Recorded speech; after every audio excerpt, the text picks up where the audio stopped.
Many chess players underestimate the knight because they don't understand the knight and how to use it correctly. But the truth is that the knight might just be the most dangerous piece on the chessboard if you know how to use it. Now, everyone knows about forks, but many people fail to understand how to use the knight correctly, such as blockading pawns or unique checkmates that you can use with the knight. So in this video, I'm going to cover 5 different examples of the hidden strengths of the knight. We'll go through each one together and I will explain them in detail.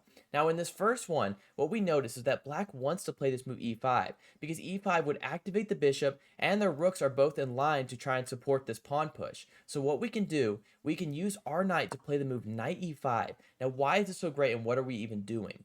What we're doing is, this is kind of like a positional move because what we're doing is blockading this pawn. Now, since our knight is in front of this pawn, obviously this pawn can't move, so this pawn is pretty much a permanent weakness. Additionally, we have further restricted black's play because these rooks are now doing nothing and this bishop can't get out. And more importantly, our knight is very active by being on this square because of its unique moving pattern. It is seeing all of black's position and it is dominating all of these pieces with just one piece. Now, the second example kind of builds on that, but this one talks about an outpost. We can play the move knight d5 in this position because what we're doing is we are putting our knight on a very active square. We're restricting their counterplay by preventing them from playing the move d5, and this lesson also kind of shows why a knight is better in a closed position because this bishop is currently looking at its pawn, and this bishop is not very good because people, you'll often hear people debate which is better, the bishop or the knight.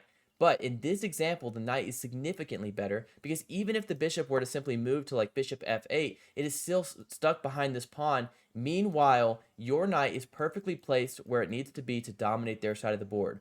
Now, if I didn't say it, what an outpost is when your pawn is covering the knight and their pawns cannot attack the knight. This means this knight is very well placed and will be very hard for them to remove.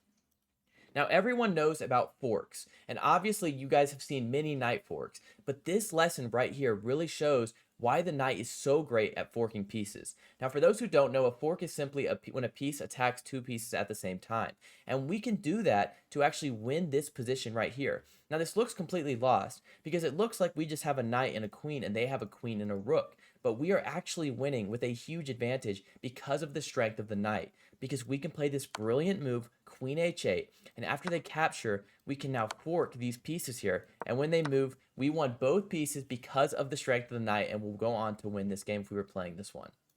I also want to briefly cover one of the knight's hidden strengths, which is the Smothered Checkmate. And this is an ability that the knight has that no other piece has, and it's a beautiful checkmate. And in this position, we have that checkmate. Now, of course, after knight f7, technically, they could just exchange the rook for the knight. But I want to highlight what the Smothered Checkmate is. Let's say they move away to king g8. Now we can play knight h6. It's a double check, so the knight cannot be captured. And when the king moves, we can play the brilliant move, queen g8. Now, obviously, the king cannot capture because the knight is covering it. So the rook captures, and this is checkmate. This is a smothered checkmate that only the knight can deliver. So try to remember that one. Now, this is probably one of the more complicated puzzles that I have in this example, but I want to show this one, and if you've made it this far, you're going to learn a very important lesson on this one. How can we improve our knight in this position? Now, the first move is not a knight move. We first take the bishop and exchange it, and then we go knight e8. Now, this really shows the strength of the knight, because what are we doing with knight e8? Let's say that they continue with a random move, such as knight f2. Now we show why the knight is so great, because after knight d6, we are restricting their play. They will never be able to push this pawn because, as I said earlier, a knight in front of a pawn is a great advantage. It's what you want. But not only is the knight stopping their attack, it's stopping their offense, but it creates its own threats. So a knight can be defensive and offensive at the same time. Because what do you notice?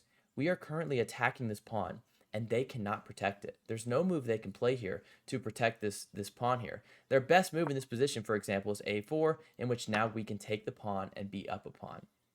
If you've made it this far, I have a very cool puzzle I want to show you. I could have made a short out of this puzzle, but I kept it specifically for this video because I want to show you guys just how powerful the knight truly is. You can try and spot this yourself. You can try and solve this. In fact, I would encourage you to do that, but I'm going to go ahead and show you the answer to this puzzle, and I think you all will think this is truly amazing. Because in this position, we play queen f5, the brilliant move. They have to capture. The king has no move. And after they capture, we play knight e7, giving away the knight. And again, they could go here, but then they would lose the queen. So they capture, and now we play knight e3 check. And when the king moves, the only square, another check.